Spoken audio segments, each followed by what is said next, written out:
పాయకరావుపేట ప్రభుత్వ ఆసుపత్రి నూతన భవనం నిర్మాణంకు పాయకరావుపేట శాసన సభ్యురాలు హోంమంత్రి వంగలపూడి అనిత శంకుస్థాపన చేశారు. ఈ సందర్భంగా మీడియాతో మాట్లాడుతూ ఏ ప్రభుత్వమైనా బాగా పనిచేస్తే 100 రోజుల్లో పర్వాలేదు అనిపించుకుంటుంది. కానీ కూటమి ప్రభుత్వాన్ని ఇది మంచి ప్రభుత్వం అని స్వయంగా ప్రజలే అంటున్నారు. ఈ ప్రభుత్వ పనితీరు పట్ల 100% సంతృప్తితో ప్రజలు ఉన్నారన్నారు. విజయవాడ వరదల్లో ముఖ్యమంత్రి చంద్రబాబు బాధితులకు అండగా నిలిచిన కూటమి ప్రభుత్వం పనితీరుకు నిదర్శనం అన్నారు. మంచి మెజార్టీతో పాయకరావుపేట ప్రజలు నన్ను గెలిపించారన్నారు. ఈ సందర్భంగా గ్రామ వాలంటీర్లను 2023 తర్వాత జగన్మోహన్ రెడ్డి రెన్యువల్ చేయలేదని ఇటీవల కేబినెట్ లో ఈ అంశంపై చర్చ జరిగిందన్నారు. రానున్న రోజుల్లో గ్రామ వాలంటీర్లకు న్యాయం చేస్తామని హామీ ఇచ్చారు.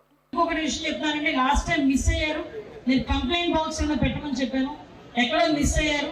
4 మండల పార్టీ ప్రెసిడెంట్లు పెద్దలందరూ ఇక్కడే ఉన్నారు కాబట్టి సోమవారం నేను కంప్లైంట్ బాక్సులు ఓపెన్ చేస్తున్నాను.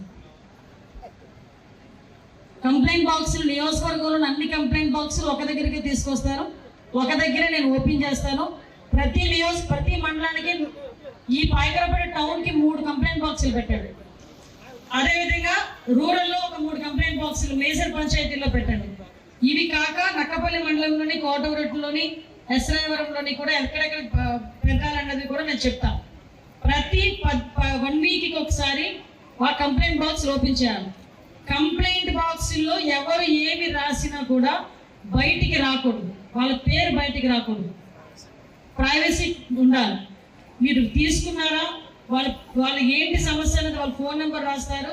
తిరిగి మళ్ళీ చెప్తున్నా, ఇది కనుక జరగకపోతే, ఇది కనుక చేయలేకపోతే, మీరు చేయలేకపోతే ఇక్కడ నుంచి ట్రాన్స్ఫర్ అయిపోయి వెళ్ళిపోండి, చేసే వాళ్ళు తీసుకొచ్చుకుంటాం.